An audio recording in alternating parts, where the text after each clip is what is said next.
ఎన్నికల్లో బిజీగా ఉన్నారు.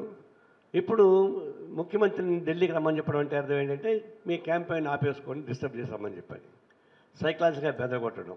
అవసరమైతే ఆయన కూడా లోపలేసి మూడో ముఖ్యమంత్రి ముచ్చటగా జైల్లో ఉండడానికి ఏర్పాటు చేయడానికి ప్రయత్నించవచ్చు. నేను ఈ విషయం ముఖ్యమంత్రి ఆయన అరెస్ట్ చేసిన మంచిది. ప్రైమ్ మినిస్టర్, హోమ్ మినిస్టర్ ఇద్దరు కలిసి రేవంత్ని అరెస్ట్ చేస్తే ఈడ జీరంగ పెట్టలాగా ఉన్నాడు, ఊరికి వాగుతున్నాడు, లోపలేద్దామని వేస్తే మంచిదే.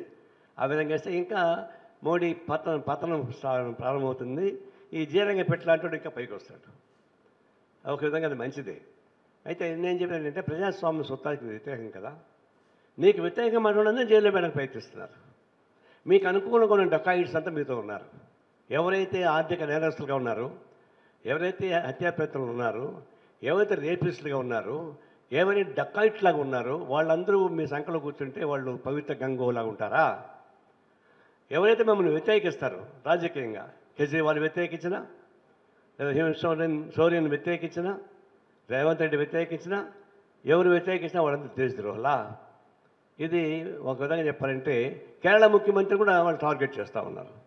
అంటే మిమ్మల్ని వ్యతిరేకించే వాళ్ళందరూ దేశద్రోహులు, ఎంత మంచివాళ్ళైనా. మిమ్మల్ని సమర్థించే వాళ్ళంతా ఎంత నేరపూరితమైనటువంటి వాళ్ళు ఉన్నా కూడా చాలా గంగోలంటి వాళ్ళు. మీకు పక్కనే ఉన్నాడు కదా ఆంధ్రప్రదేశ్లో ముఖ్యమంత్రి. మరి ఎన్ని కేసులు ఉన్నాయి ఆయన పైన? ఎన్ని వేల కోట్ల రూపాయలు అవినీతి ఉంది? ఎన్ని ఏళ్ళకి బెయిల్ పైన ఉన్నాడు? 10 ఏళ్ళకి బెయిల్ పైన ఉంటాడా? అంటే మీకు మమ్మల్ని సపోర్ట్ చేస్తాడు కాబట్టి ఆయన క్షేమంగా ఉంటాడు. అదేవిధంగానే మీకు కంటెస్ట్ చేసేవాళ్ళు చాలామంది ఉన్నారు.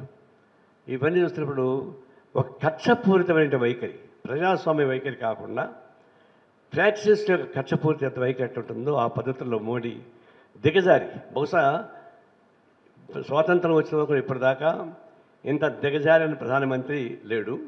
భవిష్యత్తులో కూడా వస్తాడు నేను అనుకోను. పొరపాటున భవిష్యత్తులో కూడా ఇట్లాంటి ప్రధాని వస్తే ఈ దేశానికి ప్రజాస్వామ్యం ఉండదు. మళ్ళీ హిట్లర్ పరిపాలన రావడం తప్ప ఇంకొక మార్గం లేదు. అది ప్రమాదం. కానీ జనం ఒప్పుకోవడం లేదు. ఎందుకు దిగజారి మాట్లాడుతున్నాడు? బాగా తెలిసినటువంటి 2వ దఫా ఎన్నికలు జరిగిన తర్వాత నార్త్లో, ఉత్తరాదిలో వాళ్ళు చాలా ఎక్కువ ఆశలు పెంచుకున్నారు.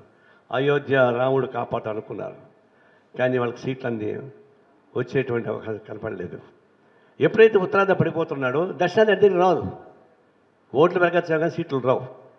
అందువల్ల ఇప్పుడు దిగజారిపోయి రకరకాల పద్ధతులు సెంటిమెంట్ రెచ్చగొట్టి అరాచకాన్ని సృష్టించి మళ్ళీ ఏదో పదమైన గెలవాలనేటువంటి ఒక దిగజారుడు పద్ధతుల్లో ప్రధానమంత్రి మాట్లాడుతూ ఉంటే అది హోమ్ మినిస్టర్ సై అని చెప్పని వాడు సైన్యాన్ని పంపించి దాడులు చేస్తూ ఉన్నాడు.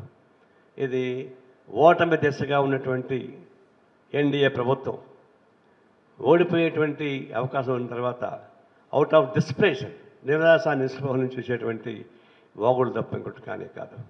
ఆ విధంగా వాళ్ళు ఇబ్బంది పడుతున్నారు. ఇక్కడ కేసీఆర్ ఏమంటున్నాడు? టీఆర్ఎస్ నాయకులు నాకు వాళ్ళకి 200 సీట్లు పైన రావు, మోడీకి హాంగ్ గవర్నమెంట్ సెంటర్లో వస్తుంది, నా పైనే డిపెండ్ అయ్యేటువంటి గవర్నమెంట్ రావాలి కాబట్టి నాకు 12 సీట్లు వస్తాయి.